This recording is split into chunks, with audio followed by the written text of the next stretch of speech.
Friends and welcome to my channel statistics for all. आज के इस वीडियो में मैं वीर नर्मद साउथ गुजरात यूनिवर्सिटी यानी कि VNSGU में जो बीकॉम के स्टूडेंट्स हैं थर्ड ईयर बीकॉम के सेमेस्टर 5 के लिए मैं मल्टीपल चॉइस क्वेश्चंस का ये वीडियो बना रही हूँ। फ्रेंड्स, आपकी MCQ एग्ज़ाम होने वाली है इस बार, इसे ध्यान में रखते हुए मैं आपके लिए ये वीडियो बना रही हूँ जिसमें हम कुछ MCQ सॉल्व करेंगे, सारे ही चैप्टर्स कवर कर लेंगे उसमें, और विद सॉल्यूशन मैं आपको बताऊंगी कि आंसर कैसे आ रहा है हर एक MCQ का। ओके, और ये सारे ही क्वेश्चन एग्जामिनेशन व्यू पॉइंट से इंपॉर्टेंट है, आपको पता चलेगा कि एग्जाम में इस टाइप के क्वेश्चन आ सकते हैं। एंड फ्रेंड्स, अगर आपको ये सारे ही चैप्टर समझने हैं एक एक करके, तो इन सब के मैं लिंक डिस्क्रिप्शन बॉक्स में दे रही हूँ। अब वहाँ जाके डिटेल में इन चैप्टर्स को सीख लीजिए, इनके सम्स को कैसे सॉल्व किया जाता है वो भी पढ़ लीजिए, और उसके बाद आप अपनी बुक में भी जो सम्स है उनकी भी प्रैक्टिस ज़रूर करिए ताकि आप MCQ एग्ज़ाम बहुत अच्छे से क्लियर कर सकें। सो यहाँ इस वीडियो में मैंने ये 5 चैप्टर जो है वो कवर किए हैं सेमेस्टर 5 के। First elementary decision theory, then small sample test जिसमें F टेस्ट और T टेस्ट है इंक्लूडेड, फिर फिशर्स जेड ट्रांसफॉर्मेशन यानी कि Z टेस्ट, फिर chi square test and uses, and last is ANOVA यानी कि analysis of variance. Okay, so let's start. First question is, in decision theory, decisions obtained by EMV and dash। अब ये पहले जो कुछ MCQs होंगे ना, मैं आपको चैप्टर वाइज लेकर जा रही हूँ। पहले कुछ MCQs फर्स्ट चैप्टर के होंगे एलिमेंट्री डिसीजन थियोरी के। सो ये भी उसी चैप्टर का क्वेश्चन है। यहाँ पे पूछा है कि decision obtain bye EMV and dash. EMV से हमें, EMV यानी कि एक्सपेक्टेड मॉनेटरी वैल्यू, तो EMV से हमें जो भी डिसीजन मिल रहा है, और ऐसी कौन सी दूसरी मेथड है जिससे आंसर सेम आएंगे दोनों के। ओके, तो EMV और यहाँ पे जो सेकंड मेथड है EOL यानी कि एक्सपेक्टेड अपॉर्चुनिटी लॉस, इन दोनों से डिसीजन हमेशा सेम आते हैं। यानी कि EMV और EOL की जो वैल्यूज आएगी आंसर, वो तो दोनों के अलग अलग आएंगे, लेकिन जो दोनों से जो हमें बेस्ट एक्शन मिलेगा ना, वो सेम होगा एक्शन। ओके, इसीलिए यहाँ पे कह रहे हैं कि decisions obtained by EMV and EOL are same. Okay, second question, decide the best act from the following pay matrix applying maxi mean method। अब फ्रेंड्स, इस टाइप के आपको क्वेश्चन भी पूछे जाएंगे, भले ये टेबल फॉर्म में है, आपको फटाफट इसे सॉल्व करके फिर इसको टिक करना है टाइम लिमिट को ध्यान में रखते हुए। ओके, सो मैक्सी मीन मेथड यहाँ पे अप्लाई करनी है। उसके लिए मैं एक आपको टेबल बना के सॉल्यूशन बता देती हूँ। आप चाहो तो इसे ओरली भी खुद कर सकते हो फटाफट, अगर आप दिमाग में कर पा रहे हो तो, वरना एक आप रफ बुक लेकर बैठना जिसमें आप इस तरह की टेबल बना के और फिर सॉल्व कर सको। अभी जो मैक्सिमीन मेथड है इसे हम हमेशा एक्शन वाइज सॉल्व करते हैं। ओके, तो यहाँ पे मैंने एक टेबल बनाई है जिसमें मैं सिर्फ एक्शन लिख रही हूँ XYZ, और ये जो स्टेट्स ऑफ नेचर है यानी कि इवेंट्स जो दिए ना A और B, वो हमें यहाँ पे नहीं लिखने हैं दूसरी टेबल में। तो एक्शंस में से आपको मिनिमम वैल्यू सिलेक्ट करनी है। क्यों मिनिमम वैल्यू? क्योंकि हमें मैक्सिमीन मेथड अप्लाई करनी है। सो सेकेंड वर्ड क्या है? मिन है, यानी कि आपको मिनिमम वैल्यू सिलेक्ट करनी है पहले एक्शंस में से। एक्शंस यहाँ पे आपको वर्टिकली दिए हुए हैं। ओके, एक्शन XYZ, तो एक्शन X के लिए आपको पहले मिनिमम वैल्यू सिलेक्ट करनी है। अब एक्शन X के सामने 0 और 10 में से इन दोनों में से मिनिमम -10 है। ओके, सो -10 हम लिखेंगे टेबल में। फिर उसी तरह से एक्शन Y के सामने जो मिनिमम वैल्यू है 12, वो लिख देंगे, और एक्शन Z के सामने 0 मिनिमम है तो वो भी लिख देंगे। अभी जो तीनों मिनिमम वैल्यू आई है ना, इसमें से आपको मैक्सिमम वैल्यू सिलेक्ट करनी है इन तीनों में से। क्यों? क्योंकि मेथड का नाम है मैक्सी मीन, तो मिनिमम हमने सिलेक्ट कर ली पहले तीनों, अब उसमें से आपको मैक्सिमम वैल्यू सिलेक्ट करनी है। तो यहाँ पे इन तीनों में से 12 मैक्सिमम है। सो 12 किसके लिए है? एक्शन वाई के लिए। सो यहाँ पे हमारा करेक्ट ऑप्शन हो जाएगा Y act is best. Okay, अब थर्ड क्वेश्चन की तरफ जाते हैं। Decision making under uncertainty, the choice of decision depends upon.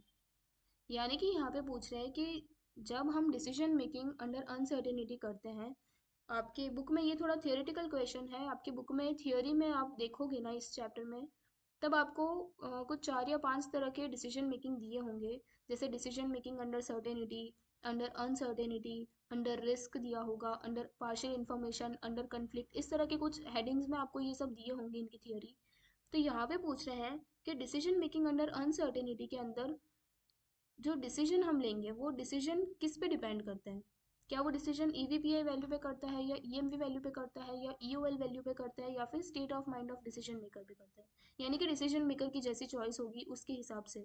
तो यहाँ पे करेक्ट ऑप्शन डी आएगा, state of mind of decision maker.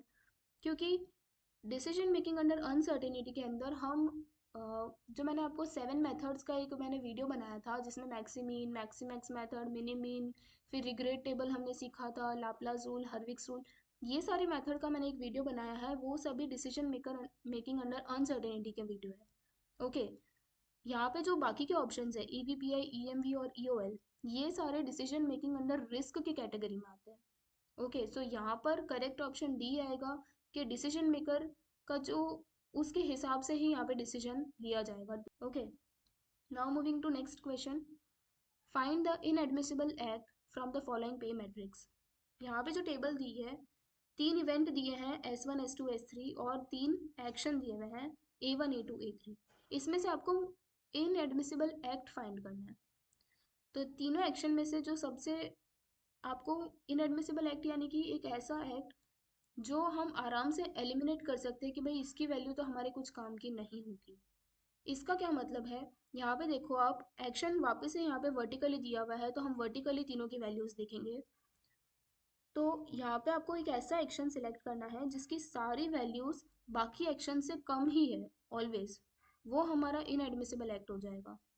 Okay, यानी कि अगर आप कंपेयर करोगे ना तो यहाँ पे A1 की वैल्यूज को देखो, 10, 8 और 9 दी हुई है। तो 10, 8 और 9 जो है ये वैल्यूज, ये A2 और A3 से हमेशा कम ही आ रही है। A2 और A3 की वैल्यूज A1 से तो हमेशा ज़्यादा ही जा रही है। इसका ये मतलब है कि A1 को तो हम आसानी से एलिमिनेट कर सकते हैं। ओके, हम कंपैरिजन सिर्फ A2 और A3 के बीच में करेंगे तो भी चल जाएगा। A1 को हम ऐसे ही हटा सकते हैं क्योंकि उसकी सारी वैल्यूज पहले से ही मिनिमम है, उसे हम लेंगे ही नहीं हमारे प्रोसेस में। ठीक है, तो यहाँ पे करेक्ट ऑप्शन आएगा एक्ट A1, क्योंकि वो इनएडमिसिबल एक्ट हो जाएगा। Okay, now next question, in decision making under risk dash. Decision making under risk में मैंने आपको अभी ये जो इसके पहले के पहला वाला जो क्वेश्चन था मैंने आपको बताया था कि डिसीजन मेकिंग अंडर रिस्क में हम ईएमवी की वैल्यू फाइंड करते हैं, फिर ईवीपीआई फाइंड करते हैं, ईपीपीआई फाइंड करते हैं।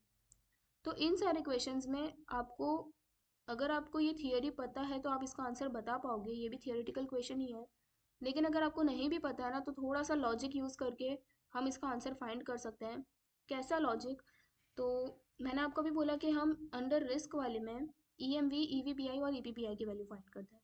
ओके, और यहाँ पे ऑप्शंस आप सारे पढ़ो तो हमें ऑप्शन सारे प्रोबेबिलिटीज़ के रिलेटेड ही पूछा है। कि फर्स्ट में पूछा है probabilities for course of action is unknown, second probabilities of the states of nature is unknown, probabilities for the states of nature is known and probabilities for course of action is known, यानी कि probabilities unknown है या फिर known है वही पूछा है। तो ईएमवी, ईवीपीआई और ईपीपीआई में आपको ये तो पता है कि प्रोबेबिलिटीज़ तो हमें इन सभी चीज़ों को फाइंड करने के लिए चाहिए ही चाहिए। ओके, सो फर्स्ट जो 2 ऑप्शंस है ए और बी, वहाँ पे बोला है कि प्रोबेबिलिटीज़ अननोन होती है, तो ये दोनों ऑप्शन तो हम वैसे भी हटा सकते हैं क्योंकि प्रोबेबिलिटीज़ तो नोन होनी ही चाहिए। तो ऑप्शन सी और डी में से कोई एक आंसर है।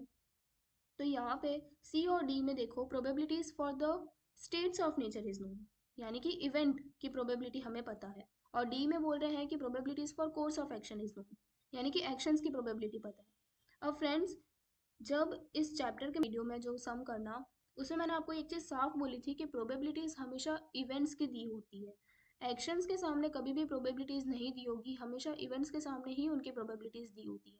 तो यहाँ पे करेक्ट ऑप्शन सी हो जाएगा। डी भी एलिमिनेट हो जाएगा क्योंकि डी में लिखा है एक्शन की प्रोबेबिलिटी पता होती है, जबकि एक्शन की कोई प्रोबेबिलिटी होती ही नहीं है। प्रोबेबिलिटी हमेशा इवेंट्स की होती है। Okay, so correct option is C, probabilities for the states of nature is known. Okay, now next question, from the following given data decide the best act by Hurwicz rule. Alpha की value दी है 0.6। अब हर्विक्स rule आपको solve करना आना चाहिए कि कैसे करते हैं। हर्विक्स रूल को हम एक्शन वाइज करते हैं। यहाँ पे क्वेश्चन में पूरी की पूरी पे ऑफ मैट्रिक्स नहीं दी हुई है, सिर्फ एक्शन दिए हुए हैं ए बी सी, उनके मैक्सिमम पे ऑफ दिए हुए हैं और उनके मिनिमम पे ऑफ दिए हुए हैं। ठीक है, तो ऑलरेडी हमें आधी इन्फॉर्मेशन तो क्वेश्चन में ही दी हुई है। हम इसी टेबल में इसका सॉल्यूशन करेंगे और आंसर फाइंड करेंगे। ओके, हर्विक्स रूल कैसे करते हैं हम एक्शन में से जो मैक्सिमम पे ऑफ और मिनिमम पे ऑफ जो हम वो खुद फाइंड करते हैं, यहाँ पे क्वेश्चन में ऑलरेडी दिए हुए तो वो तो हमें करना नहीं है। मैक्सिमम पे ऑफ को हम अल्फा के साथ मल्टीप्लाई करते हैं। ठीक है, यानी कि अल्फा की वैल्यू क्वेश्चन में दी हुई है 0.6। तो ये जितने भी मैक्सिमम पे ऑफ है 12, 10 और 5, इन सबको अल्फा के साथ 0.6 के साथ मल्टीप्लाई करके इनका बाजू में ही आंसर लिख देंगे हम यहाँ पे 7.2, 6 एंड 3। ओके।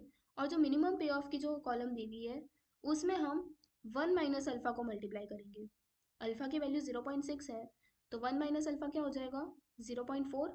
तो मिनिमम पे ऑफ को 0.4 के साथ मल्टीप्लाई करो और उनका आंसर वहाँ पे बाजू में लिख दो। अब इन दोनों कॉलम को आपको सिंपली ऐड करना है। ओके। सो फर्स्ट में 7.2 आंसर आया था, एक्शन ए के सामने देखो 7.2 आंसर आया था और इसमें -2 आंसर आया था। तो इन दोनों को ऐड करोगे तो आंसर आएगा 5.2। फिर सेकंड में 6 और 0.8 को ऐड करोगे तो 6.8। थर्ड में 3 प्लस 0.4 को ऐड करोगे तो 3.4 आएगा। एडिशन करने के बाद जो सबसे मैक्सिमम वैल्यू आ रही है आपकी इन तीनों में से, वो एक्शन आपका बेस्ट एक्शन होगा अकॉर्डिंग टू हर्विक्स रूल। ओके, सो यहाँ पे 6.8 इज फॉर बी एक्ट। सो यहाँ पे एक्शन बी जो है वो बेस्ट हो जाएगा। Okay, so correct option is B. So now next question, find the value of EPPI from the following information. So यहाँ पे EPPI कैसे हम फाइंड करते हैं, EPPI हमेशा इवेंट वाइज होता है। ओके। सो 3 इवेंट दिए हुए हैं हमारे पास क्वेश्चन में, E1, E2 एंड E3, और एक्शंस भी 3 दिए हुए हैं, A1, A2 and E3। Events के सामने उनकी प्रोबेबिलिटी भी दी हुई है। ये हमेशा आपको ध्यान रखना है कि इवेंट के सामने ही प्रोबेबिलिटी होगी। ओके। सो मैं एक यहाँ पे वापस टेबल बना रही हूँ, इवेंट वाइज होता है EPPI, इसीलिए मैं सिर्फ इवेंट लिखूंगी। Okay, E1, E2, E3। अब ये कैसे फाइंड करना है EPPI, maximum value multiply probability आपको निकालना है, यानी कि हर एक इवेंट के सामने जो उसकी मैक्सिमम वैल्यू है उसे सिलेक्ट कर लो, उसको उसके सामने वाली जो प्रोबेबिलिटी दी हुई है उसके साथ मल्टीप्लाई करके आंसर लिखो। सो फर्स्ट इवेंट में 3 वैल्यूज में से सबसे मैक्सिमम वैल्यू क्या है 20। तो 20 को उसके सामने जो प्रोबेबिलिटी है 0.1 उसके साथ आपको मल्टीप्लाई करना है। तो 20 इंटू 0.1 आ जाएगा 2 आंसर। ओके। उसी तरह से इवेंट 2 के लिए भी 3 वैल्यू जो दी हुई है उनमें से सबसे मैक्सिमम वैल्यू 44 है। 44 को उसकी प्रोबेबिलिटी के साथ मल्टीप्लाई करेंगे 0.4, तो आंसर आएगा 17.6। उसी तरह से थर्ड इवेंट के लिए सबसे मैक्सिमम वैल्यू है 75। तो 75 को उसकी प्रोबेबिलिटी 0.5 के साथ मल्टीप्लाई करेंगे तो आंसर आएगा 37.5। अब EPPI क्या होता है, तो ये जो हमने मैक्सिमम वैल्यू इंटू प्रोबेबिलिटी निकाला है ना, ये जो तीनों वैल्यूज 2, 17.6 एंड 37.5, इन तीनों का आपको सिंपली टोटल ही करना है और कुछ नहीं करना है।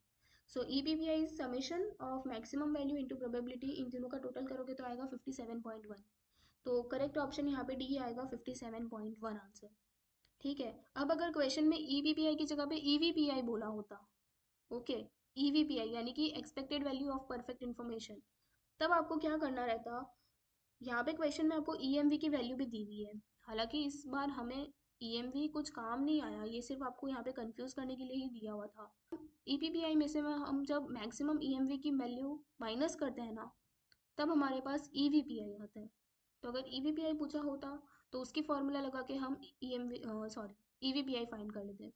ओके। तो वो नहीं करना था, यहाँ पे सिर्फ EPPI करना था, हमने वो फाइंड कर लिया है, हमारा ये क्वेश्चन सॉल्व हो गया। Now next question, if minimum EOL is equal to 120 and maximum EMV is equal to 50, then value of EPPI is what। अब क्वेश्चन में दो वैल्यूज दी हुई है और EPPI फाइंड करना है फिर से। अब यहाँ भी ये पहले वाला जैसा क्वेश्चन नहीं है, मैट्रिक्स तो दी हुई नहीं है हमें, तो यहाँ पे हमें थोड़ा सा दिमाग लगाना है, फॉर्मूला यूज़ करनी है हमें। कैसे करेंगे फ्रेंड्स, तो EVPI की एक फॉर्मूला है। EVPI कैसे फाइंड करते हैं, EPPI माइनस मैक्सिमम EMV। अब क्वेश्चन में देखो मैक्सिमम EMV हमारे पास अवेलेबल है, EPPI हमें फाइंड करना है, EVPI हमारे पास अवेलेबल नहीं है। लेकिन EVPI की इसके अलावा एक और फॉर्मूला है, also EVPI is equal to minimum EOL। Minimum EOL और EVPI हमेशा सेम होता है। ओके। तो हम क्या करेंगे, हम EVPI की जगह पे मिनिमम EOL लिखेंगे और ये जो फर्स्ट वाली फॉर्मूला है यही यूज़ करेंगे। ठीक है। तो minimum EOL is equal to EPPI minus maximum EMV हो जाएगा। From the about to statement हम ये कह सकते हैं। तो मिनिमम EOL हमारे पास क्वेश्चन में अवेलेबल है 120, EPPI हमें फाइंड करना है और मैक्सिमम EMV भी क्वेश्चन में है 50। और सारी वैल्यूज पुट कर दी हमने फॉर्मूला में, अब इस इक्वेशन को हम सॉल्व करेंगे। सो 120 प्लस 50 170 आ जाएगी EPPI की value. Okay. So correct option is D 170। यहाँ पे फ्रेंड्स आपको साथ मेथड और फॉर्मूलाज दोनों पता होना बहुत ज़रूरी है। इसीलिए मैं आपको कह रही हूँ कि अगर आपको ये सारे मेथड्स नहीं आते हैं तो मैं उनके लिंक डिस्क्रिप्शन बॉक्स में दे रही हूँ, आप वीडियो में जाके सीख सकते हैं। और प्लस आप अपने बुक्स के भी क्वेश्चन सॉल्व कीजिएगा ताकि आप ये एमसीक्यू एग्ज़ाम आसानी से सॉल्व कर सको और पास भी अच्छे मार्क्स से हो सको। Okay, now next question, given the following pay off table find the best strategy using Laplace rule method. यहाँ पे हमें लाप्लास रूल अप्लाई करना है। मैंने आपको सारे टाइप के क्वेश्चंस, सारी मेथड्स इसमें मैं आपको डालने की कोशिश कर रही हूँ। ओके, लाप्लास रूल के लिए हमें पता है कि लाप्लास रूल हम ईएमवी से फाइंड करते हैं। ईएमवी की मेथड हम उसमें यूज़ करते हैं। तो ईएमवी के लिए हमें प्रोबेबिलिटीज़ दी होना बहुत ज़रूरी होती है, लेकिन बिना प्रोबेबिलिटी के भी हम यहाँ पे कर सकते हैं लाप्लास रूल अप्लाई। कैसे करेंगे मैंने आपको वीडियो में भी सिखाया ही है, अगर आप भूल भी गए हो तो कोई बात नहीं। यहाँ पे एक्शंस हमें 3 दिए हुए हैं A B C, and events दिए हुए हैं E1 E2 E3 and E4, 4 events दिए हुए हैं। तो अगर प्रोबेबिलिटीज ना दी हो ना क्वेश्चन में, तो आपको क्या करना है, जितने आपको इवेंट्स दिए हुए हैं, यहाँ पे क्वेश्चन में हमारे पास 4 इवेंट है, तो हम क्या करेंगे, हर एक इवेंट की प्रोबेबिलिटी 1/4 ले लेंगे। जितने इवेंट दिए हुए हैं उस हिसाब से आपको प्रोबेबिलिटी डिसाइड करनी है। अगर 3 इवेंट हो तो 1/3 ले लेंगे, अगर 5 इवेंट हो तो 1/5 ले लेंगे। यहाँ पे 4 इवेंट थे इसीलिए 1/4 ले लेंगे। तो हर एक इवेंट की प्रोबेबिलिटी क्या होगी, 1/4। ओके, नाउ अब हम लाप्लास रूल अप्लाई कर सकते हैं, ईएमवी फाइंड कर सकते हैं फॉर ईच एक्शन। ईएमवी हमेशा एक्शन के लिए फाइंड किया जाता है, ये याद रखना। प्रोबेबिलिटी हमने इवेंट के लिए निकाली थी, लेकिन अब ईएमवी जो निकालेंगे वो एक्शन वाइज निकालेंगे। 3 एक्शन है ए बी सी, तो 3 ईएमवी की वैल्यूज आएगी हमारे पास। ओके, फर्स्ट एक्शन ए के लिए हम निकालते हैं। एक्शन ए के सामने जितनी भी वैल्यूज रखी है ना, उन सभी को आपको ऐड करना है, मल्टीप्लाइड बाई 1/4 करेंगे। 1/4 क्यों, क्योंकि प्रोबेबिलिटी 1/4 है हर एक इवेंट की। Okay, so EMV for action A is equal to 1/4 into summation of all the values. So 8 plus 0 plus minus 10 plus 6 और multiplied by 1/4 probability करेंगे, so आंसर आ जाएगा इसका 4। Okay, same for action B EMV find करेंगे, तो EMV for B is equal to also 1/4 into summation of all the values. तो 14 plus 12 plus 18 plus -2 को add करो और फिर 1/4 से मल्टीप्लाई करोगे तो आंसर आएगा 10.5। उसी तरह से एक्शन सी के लिए भी हम EMV फाइंड करेंगे, सभी वैल्यूज़ को ऐड करोगे, 14 प्लस 6 प्लस 0 प्लस 8 और डिवाइड बाय 4 करोगे तो आंसर आएगा 7। ओके, अब ये तीन जो EMV की वैल्यूज़ आई है 4, 10.5 और 7, इन तीनों में से आपको सबसे मैक्सिमम EMV जिसका होगा वो हमारा बेस्ट एक्शन हो जाएगा। तो यहाँ पे 10.5 सबसे मैक्सिमम है for action B, so correct option is act B is best. Okay, इस तरह से लाप्लास रूल आपको अप्लाई करना था यहाँ पे। नाउ आई होप कि आपको ये समझ आया होगा friends. Now next question is, from the following pay off table find the best act according to the minimax regret rule. अब यहाँ पे आपको मिनीमैक्स रिग्रेट रूल अप्लाई करना है, यानी कि पहले जो ओरिजिनल मैट्रिक्स दी हुई है आपको इसमें से रिग्रेट टेबल बनानी पड़ेगी खुद। ओके, तो रिग्रेट टेबल कैसे बनाते हैं, आई होप कि आपको आता होगा, लेकिन अगर आपको नहीं भी आता है तो मैं आपको एक रिग्रेट टेबल यहाँ पे मैंने बना रखी है ऑलरेडी, मैं आपको सिखा देती हूँ कि आपको कैसे बनाना है। रिग्रेट टेबल आपको याद रखना है कि वो हमेशा इवेंट वाइज बनती है। ओके, तो 3 इवेंट है हमारे पास, हम हर एक इवेंट में से मैक्सिमम वैल्यू सेलेक्ट करेंगे। ओके, सो यहाँ पे इवेंट 1 के सामने 3 वैल्यूज है 7, 5 और 3, तो इनमें से सबसे मैक्सिमम वैल्यू क्या है, 7 है। तो बाकी जो तीनों वैल्यूज है ना, यानी कि ये जो तीनों वैल्यूज है इस रो में 7, 5 और 3, इन सब में से 7 में आपको माइनस कर देना है। ओके, तो ये हमारे पास ये पहली रो आ जाएगी E1 की वापस। पहला 7 में से 7 माइनस करोगे तो 0, फिर 7 में से 5 माइनस करोगे तो 2, 7 में से 3 माइनस करोगे तो 4। उसके बाद सेम फॉर इवेंट 2, ये जो तीनों वैल्यूज में से सबसे मैक्सिमम वैल्यू है 4.5, हम तीनों वैल्यूज को 4.5 में से माइनस कर देंगे। तो पहला 4.5 माइनस 3 करेंगे तो आ जाएगा 1.5, फिर 4.5 माइनस 4.5 करेंगे तो 0, फिर 4.5 माइनस 3 करेंगे तो 1.5। फिर एक्शन सॉरी इवेंट 3 के लिए भी सेम प्रोसेस, मैक्सिमम वैल्यू 3 है, तो पहले 3 माइनस 1.5 करेंगे तो 1.5 आएगा, फिर 3 माइनस 0 करेंगे तो 3 ही आएगा, और 3 माइनस 3 करेंगे तो 0 आ जाएगा यहाँ पे। ओके, सो ये टेबल बन गई हमारी। अब हमें क्या करना है, ये रिग्रेट टेबल बनने के बाद आपको सिंपली मिनीमैक्स जो रूल दिया हुआ है अप्लाई करना है सिंपली इस नई टेबल में। तो पहला देखो, सेकेंड वर्ड मैक्सिमम है, मैक्स है, तो यानी कि एक्शन वाइज अब आपको मैक्सिमम नंबर सेलेक्ट करना है।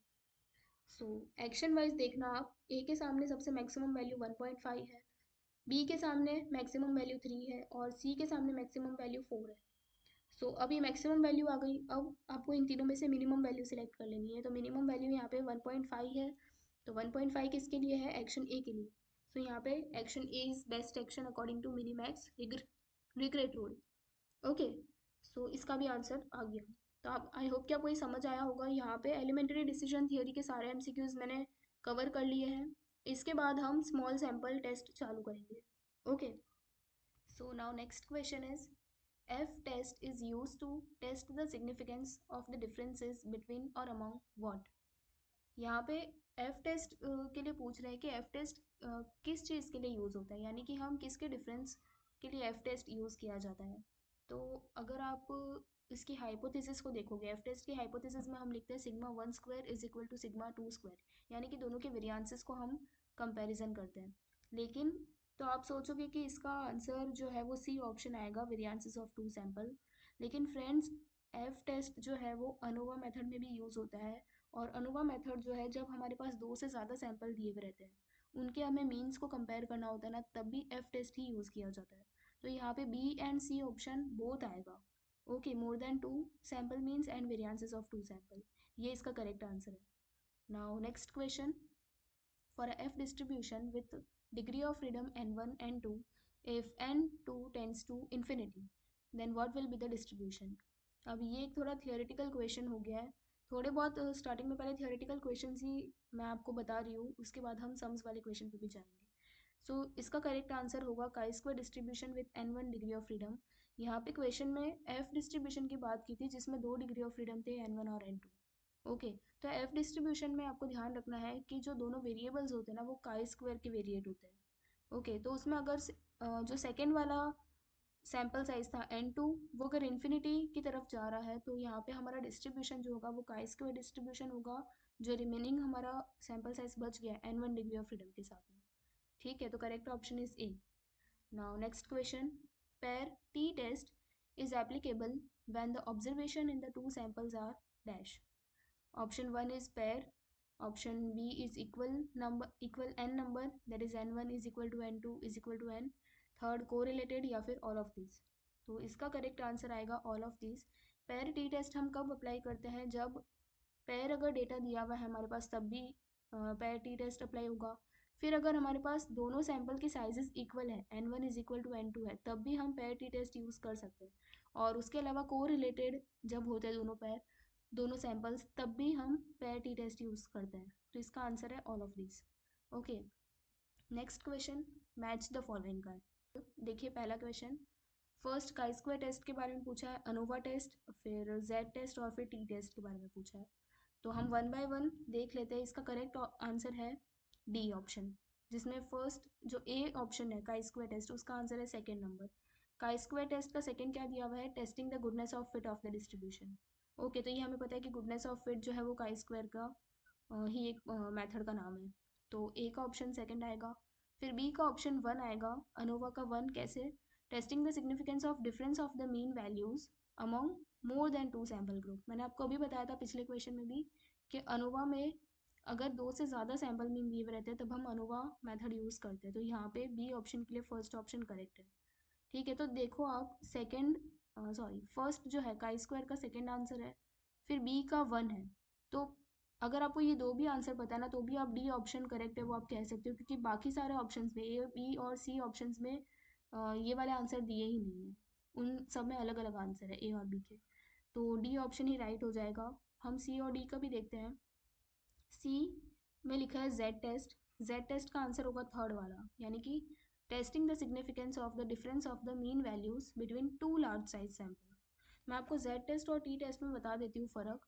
जब भी हमारे पास लार्ज साइज सैंपल दिया हुआ है तब हम जेड टेस्ट यूज़ करेंगे, उसमें हम मीन की वैल्यूज़ को कंपेयर कर सकते हैं। और अगर स्मॉल सैंपल दिया हुआ है तब हम टी टेस्ट का यूज़ करेंगे मीन वैल्यूज़ को कंपेयर करने में। ओके, तो टी टेस्ट का जो ऑप्शन 4 राइट है ना, उसमें यही लिखा है कि that testing the difference of the mean values between two small size samples when standard deviation is not available. Okay, तो आई होप कि आपको ये समझ आया होगा। Now moving further, for two independent chi-square variables, chi-square 1 and chi-square 2, with n1 and n2 degree of freedom respectively, what will be the distribution of the ratio? ये भी theoretical ही question है। ये क्वेश्चन में एक्चुअली आपको एक definition ही पूछ ली है, कौन से डिस्ट्रीब्यूशन की डेफिनेशन आप पूछिए, आपको वही बताना है यहाँ पे। तो क्वेश्चन में क्या लिखा है कि दो काई स्क्वायर वेरिएट्स है, x chi square 1 and chi square 2, और जिनकी दो डिग्री ऑफ फ्रीडम है n1 और n2। तो इनका डिस्ट्रीब्यूशन, इनके जब हम रेशियो करेंगे इन दोनों वेरिएबल्स का, chi square 1 upon chi square 2, इनका रेशियो यानी कि वो कौन सा डिस्ट्रीब्यूशन होता है। तो इसके लिए आपको थोड़ी थियोरी का पार्ट पता होना ज़रूरी है। इसका आंसर आएगा B option, F distribution with n1 and n2 degree of freedom. Okay, आप एफ डिस्ट्रीब्यूशन की डेफिनेशन आप बुक में से पढ़ सकते हो, वहाँ पे भी यही लिखा है। इसका ऑप्शन करेक्ट बी है, F with n1 and n2 degree of freedom. Now next question, the mean difference between 9 pair observation is 15.0 and the standard deviation of the difference is 5.0. what the value of statistic t is what? हमें t की value find करनी है। Question में हमें यहाँ पे pair observation दी थी और t की वैल्यू फाइंड करनी है। तो इससे आपको पता चलेगा कि आपको जो पेयर टी टेस्ट वाली जो मेथड है ना, वही अप्लाई करनी है। ओके, तो इसकी फॉर्मूला क्या होती है टी की, यहाँ पे D bar multiplied by root N upon S. D bar यानी कि देखो क्वेश्चन में मीन डिफरेंस आपको अवेलेबल है 15 की, 15 वैल्यू फर्स्ट लाइन में लिखा है मीन डिफरेंस इज 15, तो यानी कि वो डी बार की वैल्यू है। सेकेंड लाइन में लिखा है स्टैंडर्ड डेविएशन 5 है, यानी कि वो एस की वैल्यू लिखी है। और ये जो 9 दिया हुआ है वो हमारा एन हो जाएगा। ओके, 9 ऑब्जर्वेशन है हमारे पास। तो बस हमारे पास सारी वैल्यूज़ है, सिंपली इनको फॉर्मूला में पुट करके आंसर निकाल लेते हैं। 15 मल्टीप्लाई रूट एन अपॉन 5, तो इसका आंसर आ जाएगा 9। तो correct option is D, 9।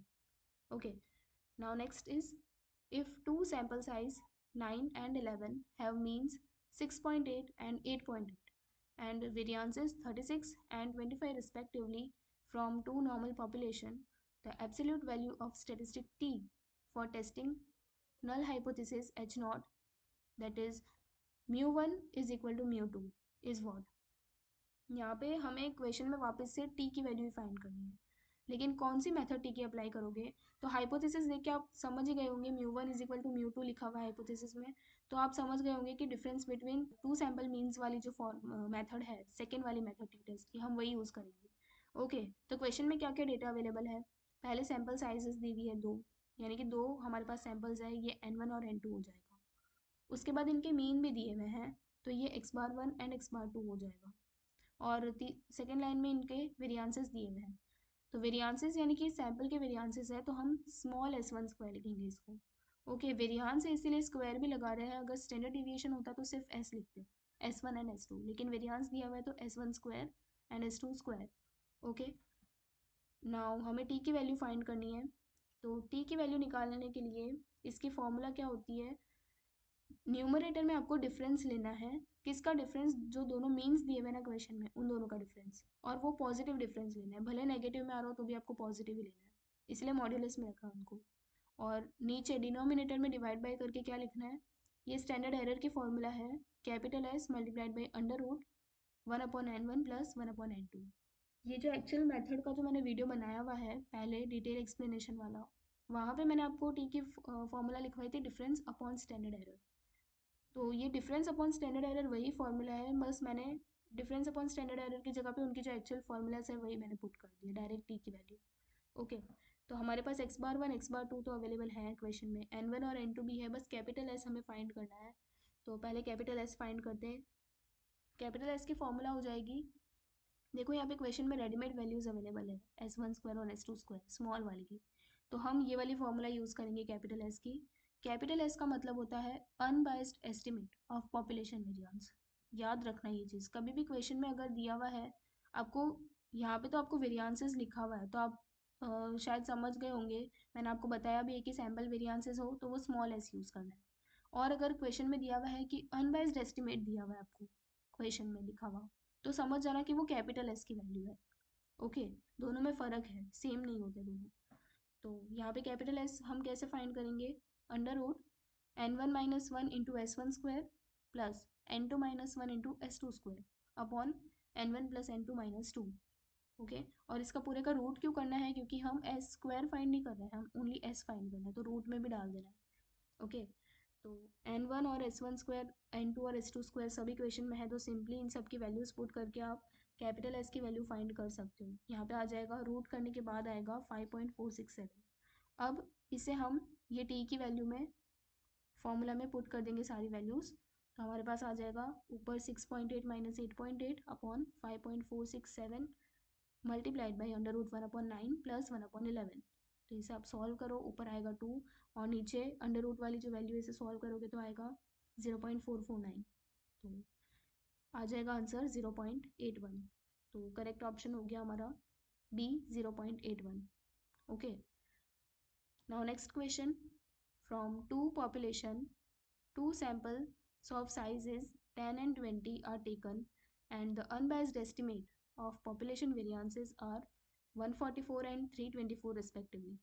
Find the value of proper statistics to test H naught, that is sigma 1 square is equal to sigma 2 square. अब देखो यहाँ पे क्वेश्चन में आपको सिर्फ ये बोला है कि प्रॉपर स्टैटिस्टिक्स फाइंड करना है, हमें बोला नहीं है पर्टिकुलर कि हमें कौन सा स्टैटिस्टिक फाइंड करना है, एफ फाइंड करना है या टी फाइंड करना है। तो यहाँ पे हाइपोथेसिस देख के आपको पता चलेगा sigma 1 square is equal to sigma 2 square, ये हम एफ टेस्ट में ही यूज़ करते हैं।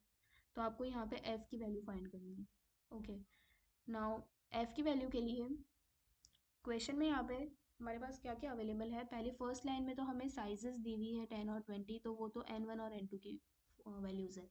सेकेंड लाइन में the unbiased estimate of population variances हमारे पास अवेलेबल है 144 एंड 324। मैंने आपको अभी लास्ट समय बताया था कि अनबाइज्ड एस्टिमेट यानी कि कैपिटल एस होता है। ओके, तो ये जो है वो दोनों कैपिटल एस की वैल्यूज़ है। पहला 144 जो है वो कैपिटल S1 स्क्वायर और दूसरा 324 है वो कैपिटल S2 स्क्वायर। ओके, अब F की फॉर्मूला क्या होती है, F की फॉर्मूला होती है S2 square upon S1 square और S1 square upon S2 square, मतलब कि जो भी S की वैल्यू बड़ी होगी उसे हम न्यूमरेटर में रखते हैं और जो छोटी होती है उसे डिनोमिनेटर में। यहाँ पे S2 स्क्वायर इज़ बिगर, तो हम उसे न्यूमरेटर में रखेंगे। ठीक है, और यहाँ पे क्वेश्चन में आपको भले ही एन भी दिया हुआ है हमें कि 10 और 20 है, लेकिन उसका यहाँ पे कुछ भी काम नहीं आने वाला है, क्योंकि क्वेश्चन में आपको डायरेक्टली अनबाइज्ड एस्टिमेट की वैल्यूज़ दी हुई है। तो आपको समझ जाना है कि ये कैपिटल एस की वैल्यू है, तो आपको डायरेक्टली ये फॉर्मूला में दोनों ही एस की वैल्यू पुट करके आंसर फाइंड करना है। 324 अपॉन 144 इज 2.25, तो correct option is D 2.25। Okay, now moving further, if the standard deviation of a random sample of size 10 is 11, find the value of unbiased estimate of population variance capital S square. वापस से हमें capital S square यानी कि unbiased estimate की value find करनी है, और question में क्या दिया हुआ है, स्टैंडर्ड डिविएशन दिया हुआ है जिसकी साइज सैंपल जो है उसकी साइज 10 है। ओके, और स्टैंडर्ड डिविएशन की वैल्यू हो गई 11, और हमें फाइंड क्या करना है, कैपिटल एस स्क्वायर। तो कैपिटल एस स्क्वायर की फॉर्मूला क्या हो जाएगी, एन स्क्वायर अपॉन n-1। यहाँ पे आप टी की जो फर्स्ट मेथड है ना, टी टेस्ट की, test of significance of single mean, उसमें जो एस स्क्वायर हम फाइंड करते हैं वो आपको यहाँ यूज़ करना है, एन और फिर multiply small S square upon n-1। तो n हमारा 10 है, मल्टीप्लाई बाई 11 का स्क्वायर अपॉन 10-1। इसे आप सॉल्व करोगे तो आंसर आएगा 134.44। तो करेक्ट ऑप्शन जो है वो बी हो जाएगा 134.44। ओके, अगर सिर्फ बोला होता कि एस फाइंड करना है तो हम क्या करते हैं, एस स्क्वायर का हम अंडर रूट करके फिर आंसर बताते हैं। ठीक है, उस चीज़ का आपको ध्यान रखना है कि क्वेश्चन में पूछा गया। Now next question, in hypothesis testing a type 2 error occurs when. अब देखो ये भी एक थियोरेटिकल क्वेश्चन है और इसको आप समझना, मैं आपको एक पिक्चर की मदद से अभी समझाऊंगी इसे। तो यहाँ पे ये रही एक पिक्चर, इसकी मदद से मैं आपको बताती हूँ टाइप 1 एरर और टाइप 2 एरर क्या होता है। क्वेश्चन में हमारे पास दो तरह के हाइपोथेसिस हम लिखते हैं, H0 और H1। ओके, और डिसीजंस भी हमारे पास दो तरीके आते हैं कि या तो H0 हमारा एक्सेप्ट होगा और या तो फिर H0 रिजेक्ट होगा। तो फर्स्ट में यहाँ पे क्या लिखा हुआ है कि अगर एच नॉट गलत हुआ, एच नॉट गलत हुआ इसका मतलब क्या होगा कि एच वन राइट हुआ। ओके, तो अगर एच नॉट फॉल्स है और अगर एच नॉट रिजेक्ट हो गया, हमने जो नल हाइपोथेसिस अज्यूम किया था वो रिजेक्ट हो गया, तो ये करेक्ट डिसीजन होगा ना। वो गलत था एच नॉट और वो रिजेक्ट हो गया, तो ये करेक्ट डिसीजन हुआ।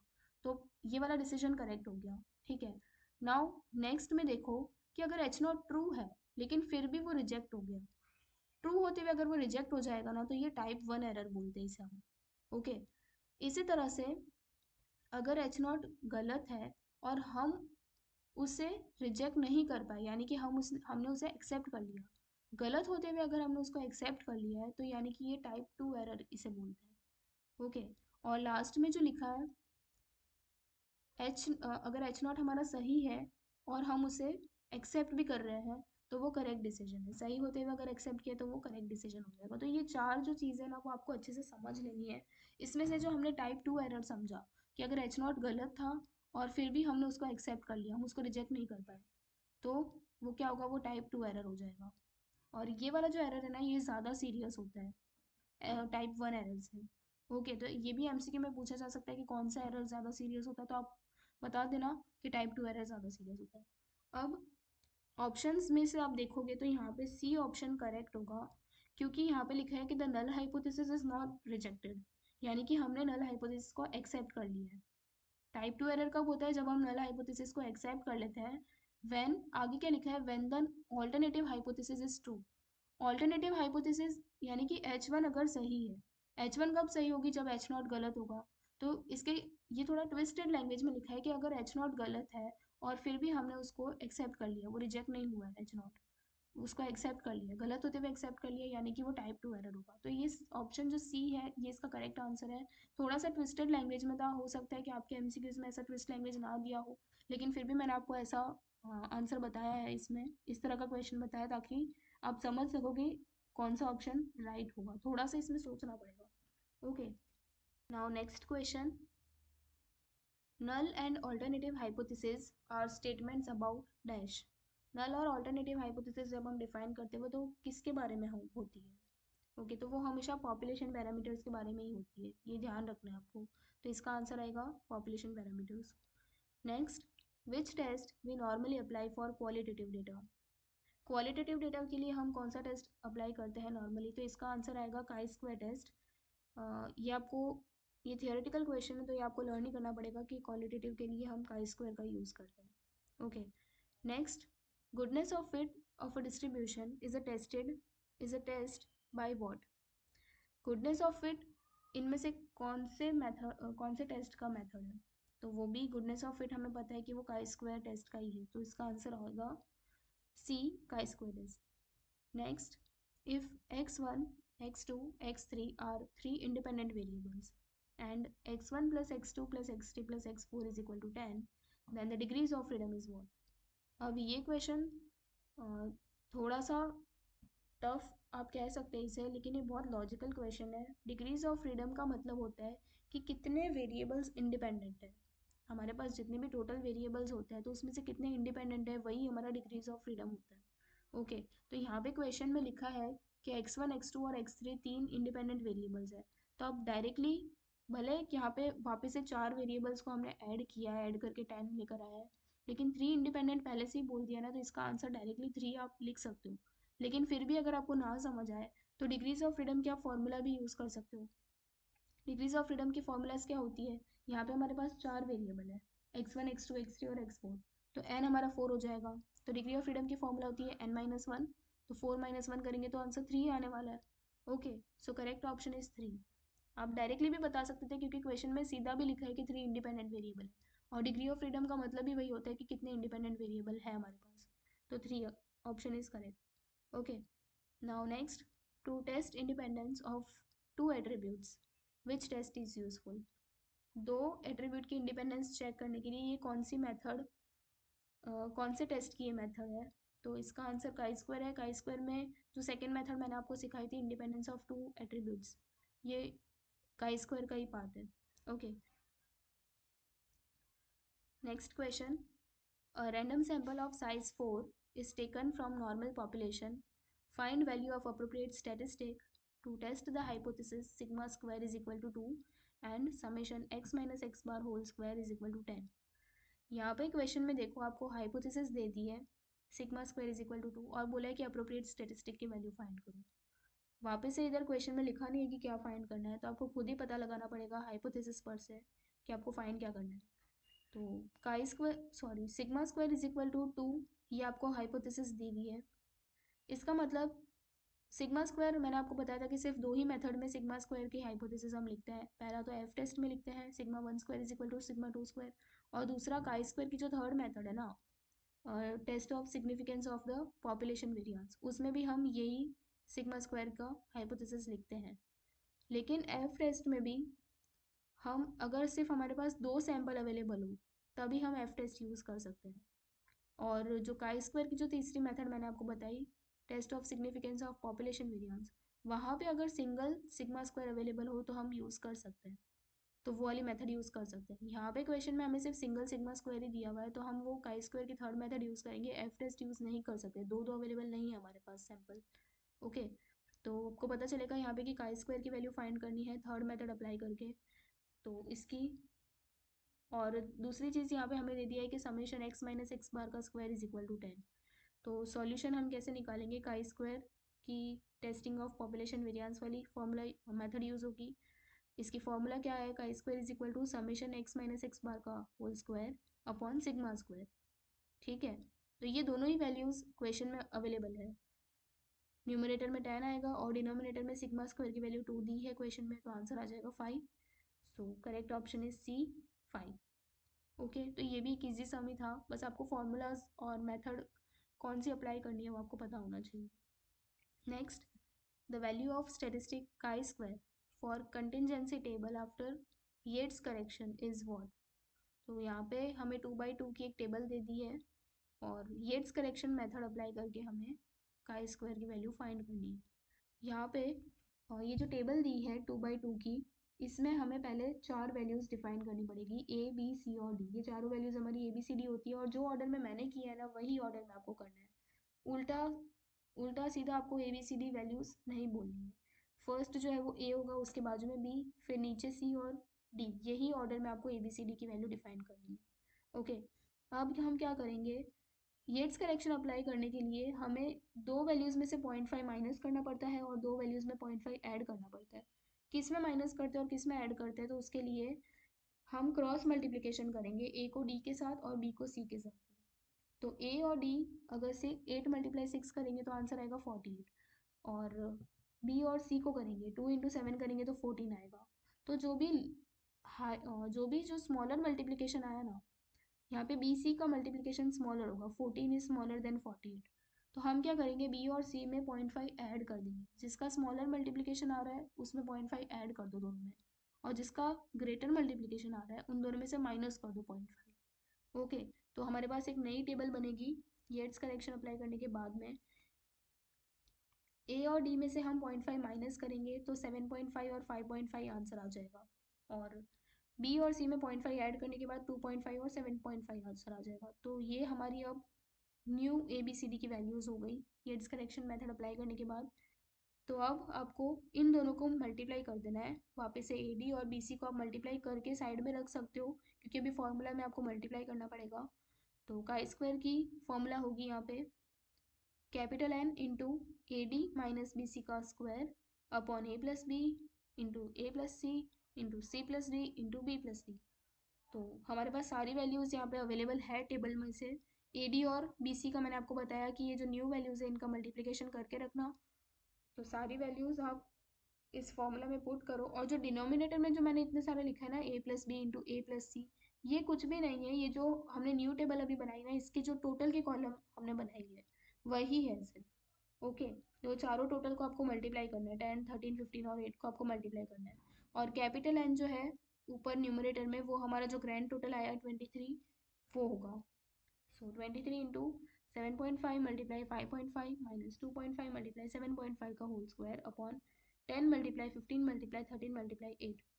तो आप इसे सॉल्व करोगे, इसका आंसर आ जाएगा 0.746।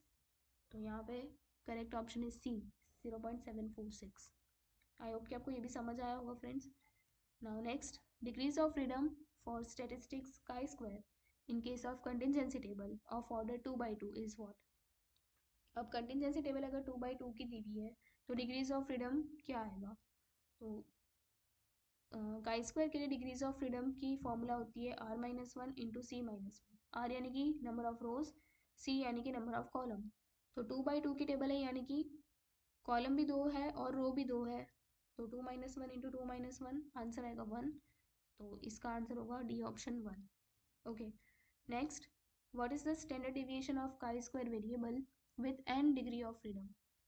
अब देखो यहाँ पे हमें पूछा है कि chi स्क्वायर वेरिएबल का स्टैंडर्ड डेविएशन की वैल्यू क्या होगी अगर डिग्री ऑफ फ्रीडम n है. तो मैं आपको बता देती हूँ कि chi स्क्वायर वेरिएबल जो रहेगा उसका जो भी डिग्री ऑफ फ्रीडम होगा ना, डिग्री ऑफ फ्रीडम को हम हमेशा v से डिनोट करते हैं, स्मॉल v. ओके.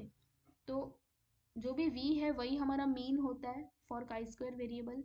और अगर वो v को हम डबल कर दे, डिग्रीज ऑफ फ्रीडम को अगर हम डबल कर देते हैं तो वो हमारा वेरियांस होता है, यानी कि 2 इंटू वी जो होगा वो वेरियांस होगा. ओके. अब यहाँ पे हमें v की वैल्यू क्या दी हुई है, n डिग्रीज ऑफ फ्रीडम दिया हुआ है. ओके. तो v की जगह हम n ले सकते हैं, यानी कि वेरियांस क्या हो जाएगा हमारा, 2 इंटू एन हो जाएगा, 2n. अब क्वेश्चन में हमें स्टैंडर्ड डिविएशन पूछा है. Standard deviation is nothing but under root of variance. तो अंडर रूट ऑफ 2n अगर हम करेंगे, करेक्ट ऑप्शन बी आएगा इसका. अंडर रूट 2n करेंगे तो वो standard deviation of chi square आ जाएगा with n degrees of freedom. तो इसका आंसर होगा अंडर रूट 2n. ओके.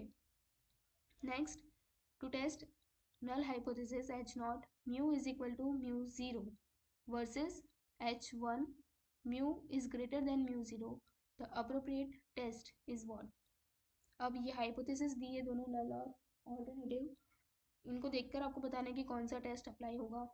तो म्यू और म्यू ज़ीरो हमें बोला है mu is equal to mu zero, यानी कि सिर्फ एक ही मेथड है हमारे पास टी टेस्ट जिसमें हम सिंगल मीन की मेथड अप्लाई कर सकते हैं. तो option A is correct, T test.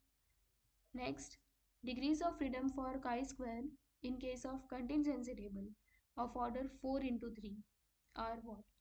वापस से डिग्रीज ऑफ फ्रीडम ही पूछा है, तो हम फॉर chi स्क्वायर वेरिएबल पूछा है. तो वो जो हमने अभी इसके पहले भी हमने एक सम सॉल्व किया था जिसमें r-1 इंटू c-1 वो फॉर्मूला अप्लाई की थी डिग्रीज ऑफ फ्रीडम की, वही करेंगे. अब यहाँ पे r क्या होगा, वो 4 होगा. जब भी इस तरह से आपको ऑर्डर दिया हुआ हो ना, तो पहला जो नंबर होता है 4 है ना, यहाँ पे रोज का नंबर दिया हुआ है, और जो नेक्स्ट सेकेंड नंबर है 3 वो कॉलम बता रहा है कि 3 कॉलम है. तो 4-1 इंटू 3-1 आंसर आ जाएगा 6. सो correct option is D, 6. Next, which distribution is used for analysis of variance.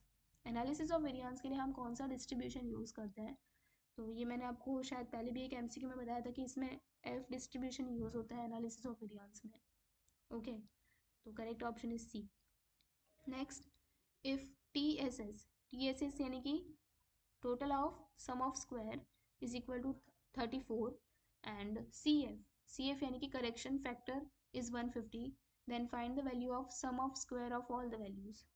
ये अनोवा मेथड का ही सम है जिसमें हमारे पास टी एस एस और सी एफ की वैल्यू अवेलेबल है. तो हमें sum of square of all values find करना है, यानी कि समेशन, जो डबल समेशन हम यूज़ करते हैं, पहला summation for I, summation of J, फिर एक्स आई जे. ओके. वो वाली वैल्यू आपको फाइंड करनी है. तो उसकी फॉर्मूला क्या होगी, यहाँ पे टी एस एस की फॉर्मूला हमें यूज़ करनी है. टी एस एस की फॉर्मूला होती है sum of square of all values minus correction factor. अब टी एस एस हमारे पास अवेलेबल है 34, sum of square of all values हमें फाइंड करना है, करेक्शन फैक्टर हमारे पास अवेलेबल है 150. तो ये हम आसानी से फाइंड कर सकते हैं. 150 यहाँ पे माइनस में है, लेफ्ट साइड जाके प्लस हो जाएगा. तो 34 प्लस 150 होगा 184. तो यहाँ पे आंसर आएगा B option 184. Okay. Next, summation T I square दिया हुआ है इज इक्वल टू 588, के की वैल्यू दी हुई है 4 एंड करेक्शन फैक्टर दिया हुआ है 147. Then find value of sum of square between rows. Sum of square between rows यानी कि एस एस आर की वैल्यू फाइंड करनी है. ओके. ये जो टू वे अनोवा है ना उसका क्वेश्चन है. तो एस एस आर की वैल्यू फॉर्मूला क्या होती है, summation T I square upon के माइनस करेक्शन फैक्टर. सारी वैल्यूज क्वेश्चन में तीनों दी हुई है, तो सिंपली आंसर फाइंड कर सकते हैं हम। 588/4 माइनस 147 करेंगे तो 147 माइनस 147 जीरो ही आने वाला है इसका आंसर। तो correct option is D, zero.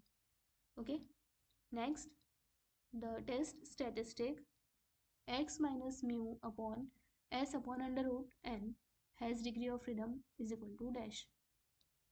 यानी कि ये स्टैटिस्टिक की वैल्यू, स्टैटिस्टिक की एक फॉर्मूला दी हुई है, ये कौन सा स्टैटिस्टिक है, मतलब कि ये कौन सा टेस्ट की फॉर्मूला है जिसकी डिग्री ऑफ फ्रीडम हमें यहाँ पे लिखनी है। तो पहले तो आपको टेस्ट डिसाइड करना पड़ेगा कि ये कौन से टेस्ट की फॉर्मूला दी हुई है। तो x माइनस म्यू, ऊपर जो डिफरेंस है और नीचे स्टैंडर्ड एरर की जो फॉर्मूला दी हुई है यहाँ पे s upon under root n, ये जो टी टेस्ट की फर्स्ट मेथड होती है ना, test of significance of single mean, ये उसकी फॉर्मूला है। तो उसका डिग्री ऑफ फ्रीडम की फॉर्मूला क्या होती है, n-1 होती है। तो यहाँ पे ऑप्शन बी राइट है, n-1। ओके, तो फ्रेंड्स ये सारे एमसीक्यूज़ मैंने चैप्टर में, सारे ही चैप्टर के एमसीक्यूज़ मैंने कवर किए हैं। आई होप कि आपको ये एमसीक्यूज़ यूज़फुल रहेंगे, एग्जाम में इस टाइप के एमसीक्यूज़ पूछे जा सकते हैं। So thank you so much for seeing this video. Please like, share and subscribe to my channel if you are new, and do share it with your friends also. Thank you.